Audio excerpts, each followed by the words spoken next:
Let's call it workmanlike. How about that? Penn State 30, Illinois 13. Not the prettiest game you will ever see, but Big Ten opener on the road.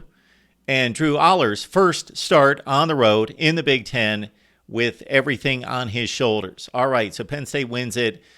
Going away, they were the much better team in the second half, but it took them some time to separate from the Illini. Let's go to the notes. Best discussion, debate, and analysis. Leave your comments and questions there in the comments section. So Penn State came into this game, and we had this as a talking point brought up by Joel Klatt early in the game, that Penn State a little thin along the defensive front, not in regards to player volume, but in regards to size at D tackle. Brett Bielema loves to run the football, and Reggie Love loves to run between the tackles, and he's a good back. So you would think that Illinois would exploit that, and they did on the first drive of the game. So the first drive of the game, Illinois is moving, and they're running the football. Then they went to the pass to try to loosen up the defense, and I get it. And that's the quandary of a team, especially trying to pull off an upset that's a run-heavy, run-oriented team that's somewhat predictable when they run on first and second down all the time. They don't want to be that predictable, but if it's working, don't get away from it. They did. They started to throw the ball at the end of the drive. They settled for a 47-yard field goal attempt. Mark it down. Turning point in the game.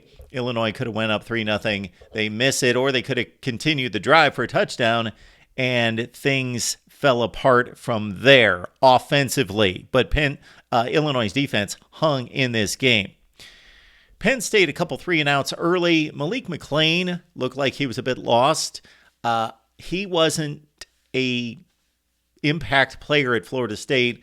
I have often questioned whether he should really be a factor in this offense. I think Penn State has better options. He dropped a couple passes. He had one that he just completely whiffed on, like the ball just kind of went by him.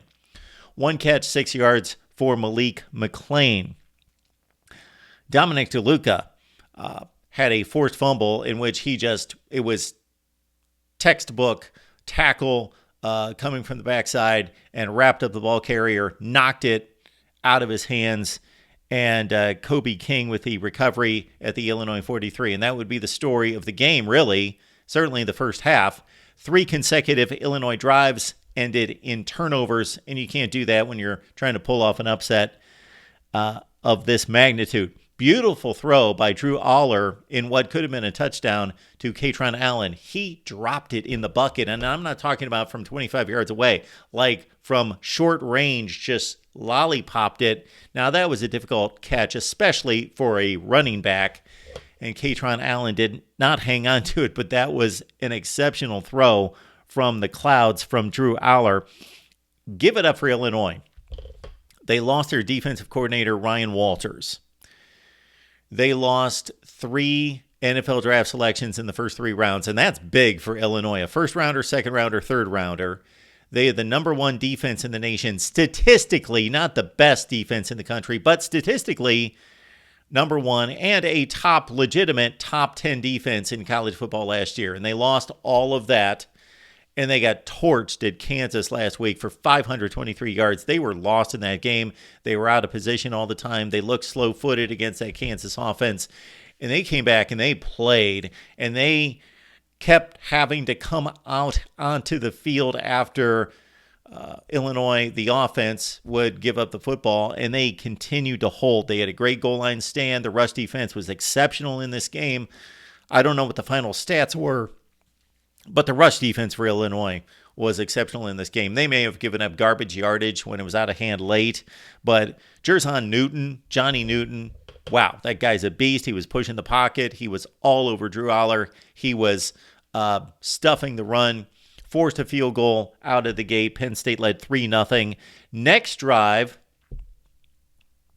Abdul Carter with the pick. This time, Abdul Carter pressed the line of scrimmage, looked like he was rushing, kind of got lost up front, and then he's got the athleticism to drop that deep, pick off a pass from Luke Altmaier, and so that set up the next Penn State score. Again, the Illinois defense held with a sack and tremendous rushing defense. Alex Felkins hits the field goal from 45, Penn State 6-0. All right, Daquan Hardy, he got into the game and in terms of the interception game. And he picked one off closely guarding his guy down the left sideline. Now, there was some room for a perfect pass to be dropped in there along the sideline, but Altmaier, again, underthrew it. This was the story of the first half.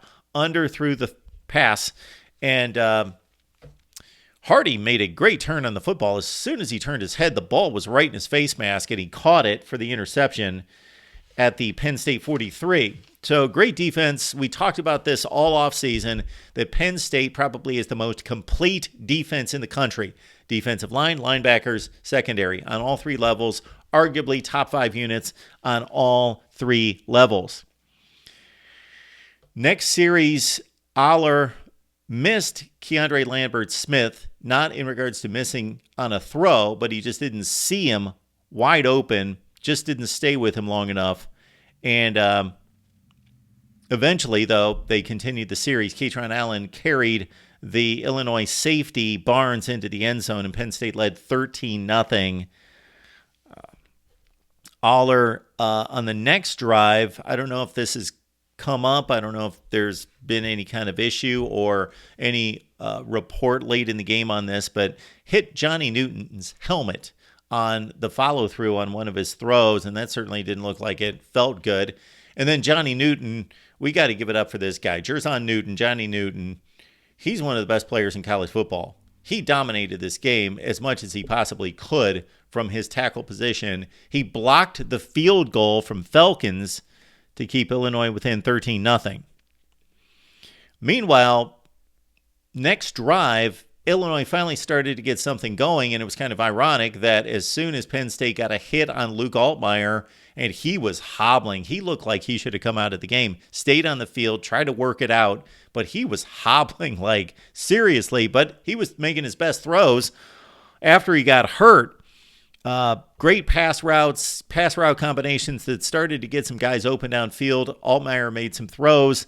Reggie Love drove 3 Penn State defenders into the end zone to make it 13-7 after the 8-play, 68-yard drive to close out the half for the Illinois offense.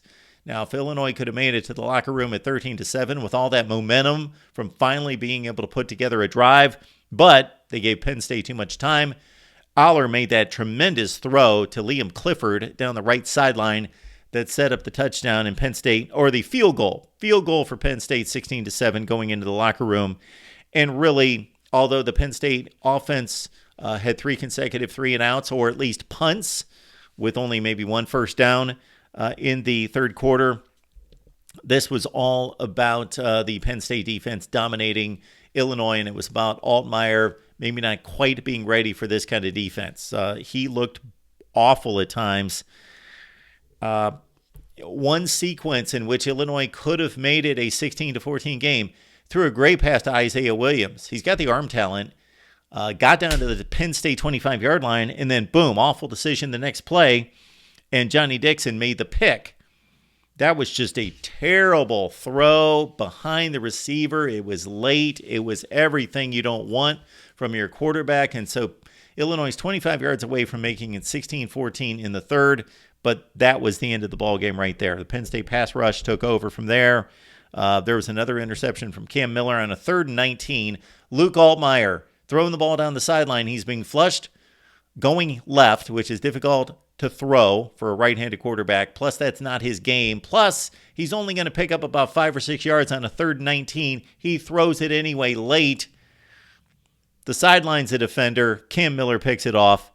Illinois, 5 turnovers, 4 picks. There's no way they're going to stay in the game against a team like Penn State as a 2-touchdown underdog, turning the ball over 5 times. It was pretty incredible that they stayed within range based on Illinois playing some defense. They took some pride, I believe, after that Kansas effort on the road, which they were obliterated, and played some really good defense today, but just too much Penn State, too much defense.